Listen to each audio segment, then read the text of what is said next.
Coucou la famille, bienvenue sur la chaîne. Heureux de vous retrouver aujourd'hui pour une nouvelle vidéo. Bien sûr, avant de rentrer dans le vif du sujet, j'invite tous ceux et celles qui aiment le contenu à liker et à partager la vidéo avec votre entourage. Sur ce, revenons sur ces deux matchs qui se sont joués hier, les quatre matchs, pardon, qui se sont joués hier pour conclure la phase de groupe de l'Euro 2024, avec les matchs nuls du côté du groupe de la Belgique qui fait match nul face à l'Ukraine et la Roumanie qui fait match nul face à la Slovaquie. Et de l'autre côté, on a eu un groupe beaucoup plus animé avec la Tchéquie qui devait battre la Turquie pour se qualifier, la Turquie qui devait assurer sa qualification avec un match nul ou une victoire, le Portugal qui était assuré de terminer premier et qui devait choisir son adversaire pour les huitièmes de finale, et la Géorgie qui devait battre le Portugal pour se qualifier, pour aller jouer les huitièmes de finale pour la première fois de son histoire. Et qu'est-ce qu'on a eu? On a eu droit à un très bon match entre la Géorgie et le Portugal, même si pour moi le Portugal, si le Portugal aligne son équipe principale, le score n'est pas totalement, le score n'est pas le même. Je pense que le score aurait même été inversé. Mais bon, là, ça n'enlève en rien à ce que la Géorgie a fait hier. C'est historique. Ils se sont qualifiés pour leur premier Euro en huitième de finale pour la première fois. Donc, félicitations à la Géorgie. Quel match de Kvaratskhelia et de Mikotadze. Mikotadze qui termine homme du match. Pour moi, Mikotadze et Kvaratskhelia, les deux sont les hommes du match. Maintenant, on peut quand même donner à Kvaratskhelia parce que depuis le début de l'Euro, Kvaratskhelia n'était pas très convaincant. Uli Sagnol était parti sur un système vraiment avec un 4-3-3 en exilant Kvaratskhelia sur un côté. Hier, face au Portugal, Kvaratskhelia avait eu ce positionnement d'électron libre au niveau de l'attaque. Franchement, ça lui a été bénéfique parce qu'hier, on a pu voir un grand Kvaratskhelia. Mikotadze qui est le meilleur buteur de cet Euro avec 3 buts. Il manque son sur le penalty accordé par Antonio Silva. Antonio Silva qui, on le sait très bien, est une pépite au niveau du Benfica. Mais je suis désolé, hier, il a été complètement à côté de ses pompes. Il a joué un très mauvais match. Il est responsable sur les deux buts qu'encaisse le Portugal. Mais pour moi, ça n'enlève rien au talent intrinsèque d'Antonio Silva. Pour moi, Antonio Silva est un très bon défenseur. Je vois que les gens lui tombent dessus. Mais sachez une chose, le Portugal, même si je ne veux pas le déloigner de ces deux erreurs, le Portugal était quand même assuré de terminer premier. Parce que le fait est que si le Portugal battait la Géorgie, c'est la Hongrie que le Portugal allait affronter. À la différence que si le Portugal perdait face à la Géorgie, le Portugal allait affronter la Slovénie. Donc peu importe le résultat du match, le Portugal aurait un avantage favorable par rapport au huitième de finale. Maintenant, comme je vous l'ai dit, le Portugal choisissait son adversaire. Le Portugal a joué un match plutôt moyen, on l'a vu, on a pu le voir que les cadres n'étaient pas là, Bruno Fernandes n'était pas là, Bernardo Silva n'était pas là, la plupart des joueurs titulaires ne sont pas là. Il y a eu peut-être que le gardien Cristiano Ronaldo et Joao Palinha qui vient d'intégrer le 11 titulaire, donc c'est son deuxième match en tant que titulaire, donc je pense que Palinha est en train de s'insérer au niveau du 11 de départ. Mais pour moi, ça n'enlève en rien à ce que a produit la Géorgie quand la Géorgie a joué un très bon match, une défense très solide et franchement, félicitations à la Géorgie. Du côté de la Turquie face à la Tchéquie qui devait se battre, mais comment vous le dire que je pense que la Tchéquie s'est tiré une balle dans le pied parce que la Tchéquie, à la 20e minute de jeu, ils étaient déjà à 10 contre 11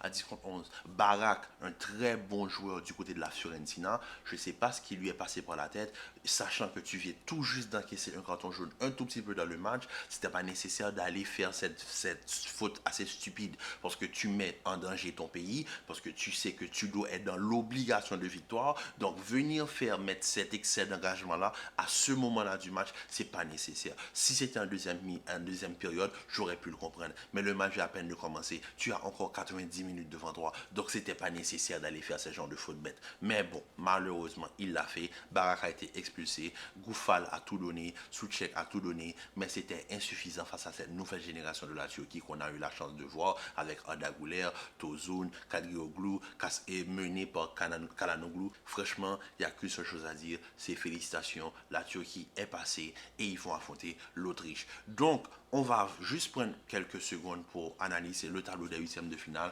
On a l'Espagne qui va jouer face à la Géorgie, l'Allemagne qui va jouer face au Danemark, le Portugal face à la Slovénie, la France face à la Belgique, la Roumanie face à la Hollande, l'Autriche face à la Turquie, l'Angleterre face à la Slovaquie et la Suisse face à l'Italie.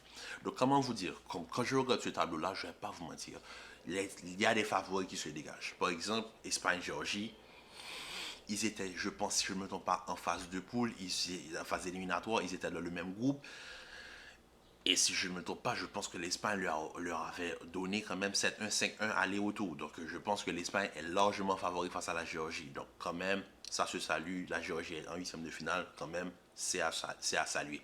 Maintenant, du côté du Danemark face à la Mannschaft, comment vous dire que je ne vois pas le Danemark mettre en danger la Mannschaft, même si l'Allemagne est très décevante sur les deux derniers matchs, mais l'Allemagne reste l'Allemagne. Donc l'Allemagne passera le Danemark, pardon.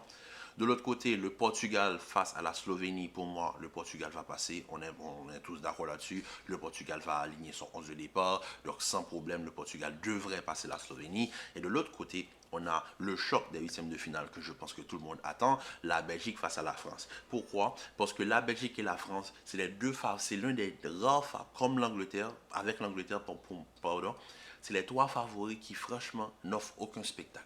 Et on a pu le voir hier, lors du match, à la fin du match, Kevin De Bruyne allait saluer les supporters, et les supporters les ont chahutés. Et là, ils n'étaient pas contents. Et en conférence de presse, ils ont utilisé l'excuse que Didier Deschamps utilisait, c'est-à-dire l'important c'était de se qualifier. D'accord, d'accord. Pas de spectacle, qualification obligatoire. On est d'accord là-dessus. Maintenant, là, en huitième de finale, vous n'avez plus d'excuses. Parce que chaque match est une finale. Et si vous venez vous offrir le spectacle que vous avez offert face à l'Ukraine, je suis désolé. Parce que face à l'Ukraine, la première mi-temps de la Belgique, tout le monde dit que la Belgique a joué une bonne première mi-temps. Je suis désolé, pas du tout. Parce que la Belgique a eu des occasions, énormément de passes. C'est normal quand tu as Kevin De Bruyne dans ton milieu de terrain. C'est normal que tu auras une multiplication de passes. Mais je suis désolé. La seule action que la Belgique a eue, c'est le raté de Lukaku. Lukaku qui passe complètement à côté de son euro, malgré qu'il marque des buts hors jeu. Mais il n'est pas là pour marquer des buts hors jeu. Je suis désolé. On ne va pas utiliser l'excuse qui se crée les occasions. Non, il se crée les occasions, il doit les mettre. Je suis désolé. Lukaku a eu la seule occasion de la première mi-temps franche. Suite à cela, la deuxième mi-temps, je pense que les chiffres ne mentent pas. En première mi-temps, la Belgique a eu 7 tirs. En deuxième mi-temps, 2 tirs.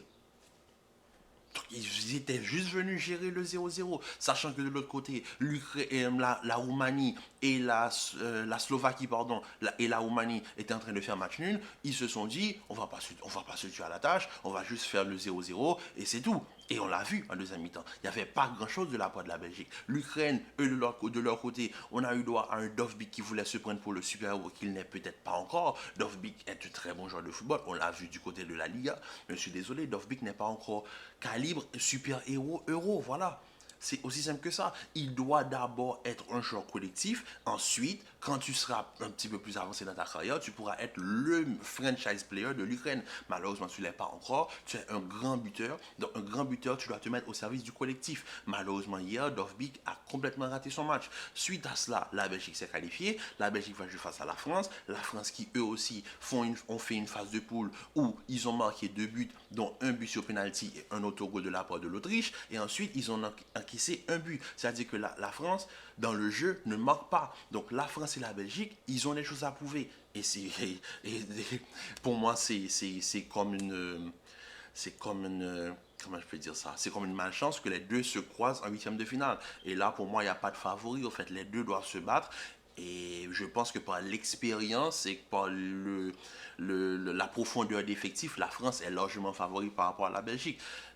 Désolé pour mes amis belges, mais je suis désolé. La France, pour moi, je vois la France passer. Ensuite, on va rapidement faire un petit coup d'œil de l'autre côté du tableau, qui est un petit peu plus léger, avec la Roumanie face à la Hollande. Et je pense que je vais en surprendre plus d'un, mais je pense que si je devais mettre un billet sur une équipe, je pense que je la mettrais sur la Roumanie, parce que la Hollande, on va pas se mentir, avec Ronald Koeman, ça n'apporte absolument rien de bon. L'Autriche-Turquie, que je pense énormément vont passer, vont zapper, parce que c'est pas très attrayant, mais je vous assure qu'en termes de football, c'est les deux équipes qui proposent le meilleur, les deux meilleurs. L'Autriche est l'équipe qui presse le plus dans l'Euro, et la Turquie, c'est une génération qui a envie de prouver, donc pour moi, c'est un match très équilibré. Mais je vois l'Autriche passer parce qu'on a pu le voir hier. Quand la Turquie se fait vraiment presser, elle a tendance à craquer. Mais pour moi, l'Autriche va passer. De l'autre côté, l'Angleterre-Slovaquie, comme pour beaucoup, je vais surprendre comme par rapport à la Roumanie. Pour moi, la Slovaquie, je pourrais la Slovaquie passer l'Angleterre. Parce que l'Angleterre a un entraîneur qui a quand même la capacité d'avoir dans son équipe le meilleur buteur de la Bundesliga, le meilleur joueur de la première, l'un des meilleurs joueurs de la première ligue, le meilleur joueur de la Liga, et mettre un système en place pour annuler les trois. Voilà. Donc, pour moi, je vois la Slovaquie passer. Une équipe solide, ils marquent un but, ils solidifient derrière et ils arrivent à tenir parce que l'Angleterre ne marque pas de but. Ensuite, la Suisse face à l'Italie. Je vois l'Italie passer. Par rapport à l'expérience et par rapport à la jeunesse du groupe italien, je vois l'Italie passer face à la Suisse. Mais bon, pour moi, c'est ça les qualifiés, mes favoris pour la huitième de finale. En tout cas, la famille, sur ce, j'espère que vous avez pris du plaisir à voir les phases de groupe de l'Euro, même si je pense que pour énormément de gens, l'Euro n'a pas été très attrayant jusqu'à présent. Mais bon, espérons que les phases finales vont nous offrir du spectacle. Moi, je vais rapidement faire mes favoris. Bon, on va dire ce qui a attiré mon attention, donc mes pépites par rapport à la phase de groupe, les tops et les flops. Pour moi, les tops, c'est l'Espagne, parce que l'Espagne, c'est vraiment la seule équipe qui, non seulement remporte ces 3 matchs de phase de groupe, et c'est la seule équipe qui n'a pas encore encaissé de but. Et franchement, ça se salue.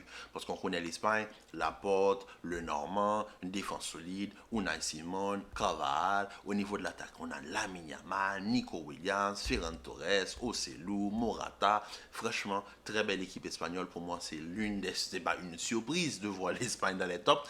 Mais franchement, revoir là-haut à ce niveau, ça fait plaisir. Ensuite, pour moi, la deuxième équipe qui m'a fait le plus, qui m'a donné le plus d'envie, c'est l'Allemagne. L'Allemagne au début, mais ensuite, on va pas se mentir, quand ça s'est corsé un tout petit peu, on a pu voir que Kai Havertz s'est passé à côté de ses matchs. On a pu voir, par exemple, face à la Suisse, qu'il y a énormément de problèmes. On a pu, et aussi le fait que Nagelsmann refuse de jouer avec un pivot en début de match. Donc pour moi, là, ça c'est un problème. Ensuite, pour moi, le troisième top, et ça, je pense que j'aurais pu mettre le Portugal, mais non, je vais mettre la Roumanie. La Roumanie qui, franchement, m'a impressionné lors de leur premier match. Ensuite, ils ont su gérer, ils ont su faire leur phase de poule. Ils terminent première phase devant la Belgique quand même, ça se salue. Et aussi, si je pouvais m'approprier une petite quatrième place pour les tops, quand même, j'aurais mis la Turquie. La Turquie qui m'a impressionné. Mais pour moi, je pense que leur parcours va malheureusement s'arrêter face à l'Autriche. L'Autriche que j'aurais pu mettre aussi au niveau des tops. Mais pour moi, la Turquie est une équipe qu'il faut suivre en fait, pendant cet euro. Maintenant, au niveau des flops, je pense que je ne vais pas étonner tout de gens quand je dis que la France, la Belgique et l'Angleterre, en fait.